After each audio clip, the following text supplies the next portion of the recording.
आज पार्क जाकर जॉगिंग करने में मेरा बिल्कुल भी मन नहीं लगा। हालांकि रमेश को छोड़कर बाकी सभी दोस्त थे, मगर रमेश से मेरी कुछ ज्यादा ही पड़ती थी।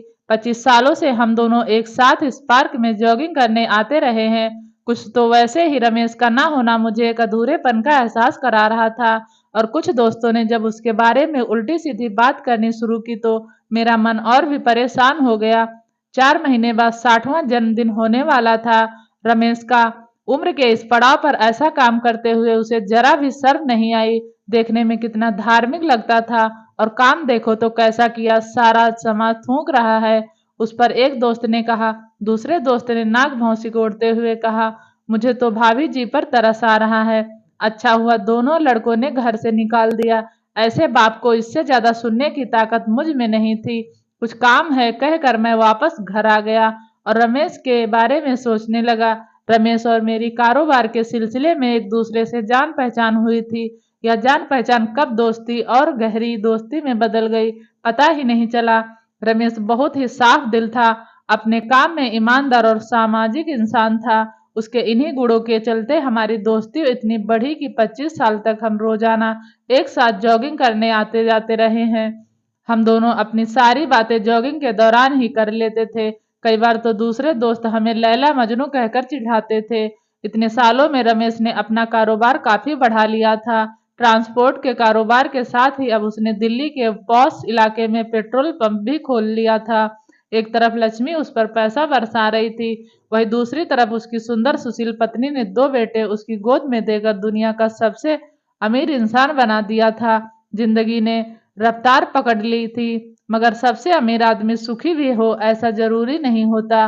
वह लालच के ऐसे दलदल में फंसता चला जाता है कि जब तक उसे एहसास होता है तब तक वह काफी देर हो चुकी होती है। 2 साल पहले बाजार में गिरावट आई तो सभी के कारोबार ठप हो गए। रमेश किसी भी तरह कारोबार को चलाना चाहता था। उसने अपने पेट्रोल पंप पर पेट्रोल भरने के लिए लड़कियां रख ली, और वाकई उसके पेट्रोल पंप की कमाई पहले से काफी ज्यादा बढ़ गई। ग्राहक वहां पेट्रोल लेने के बहाने लड़कियां देखने ज्यादा आने लगे। अब रमेश हर तीसरे महीने पहली लड़की को हटाकर किसी नई और खूबसूरत लड़की को काम पर रखता। मुझे उसकी इस सोच से नफरत सी होने लगी। मैंने उसे समझाने की कोशिश भी की तो उसने कहा, all is fair in business.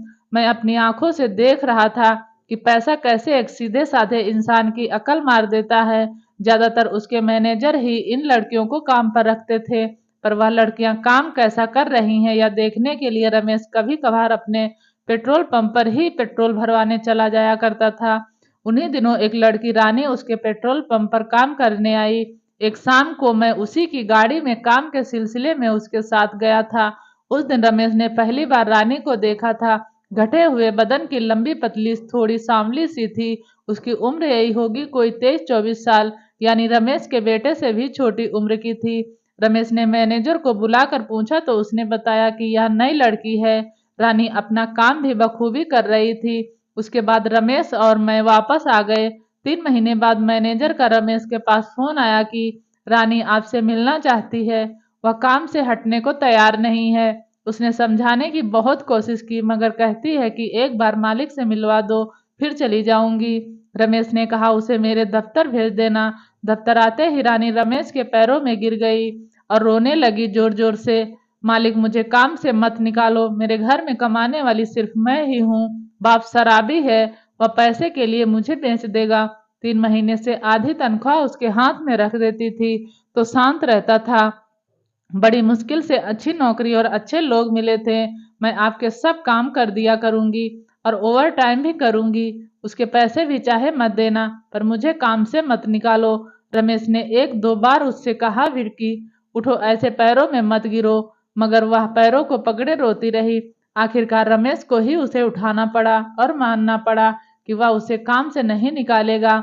ऐसा सुनते ही रानी ने रमेश का हाथ चूम लिया।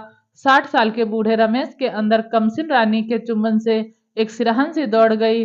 रानी के जाने के बाद भी रमेश उसी के बारे में सोचता रहा। वह खुद को उसकी तरफ खींचता हुआ महसूस कर रहा था। 1-2 बार उसने अपने इन विचारों को झटका भी कि वह यह क्या सोच रहा है, मगर रानी का गठीला बदन और उसका चुम्बन रह रहकर उसे उससे मिलने को बेचैन कर रहा था। उस दिन के बाद से रमेश अक्सर अपने पेट्रोल पंप पर पेट्रोल भरवाने आने लगा। पहले वह वहां बैठता नहीं था, अब उसने वहां बैठना भी शुरू कर दिया था। रानी के दफ्तर आने वाली बात रमेश ने मुझे बताई थी और जब उसने अपनी उस सोच के बारे में मुझे बताया तभी मैंने उसे समझाने की कोशिश की। तुम रानी से दूर ही रहो, फिसलने की कोई उम्र नहीं है, कीचड़ में कितना धर जाओगे खुद तुम्हें भी पता नहीं चलेगा। मेरे समझाने के बाद से रमेश ने मुझसे रानी के बारे में बात करना बंद कर दिया, मगर मैं बरसों पुराना दोस्त था, उसका उसकी बदलती हरकतों को बखूबी पा रहा था। अगले 3 महीनों का समय भी इसी तरह निकल गया। अब रमेश ने रानी को बुलाकर कहा, देखो अब मुझे तुम्हें यहाँ से हटाना होगा, नहीं तो बाकी की लड़कियां भी यही मांग करेंगी कि हमें भी काम से मत हटाओ।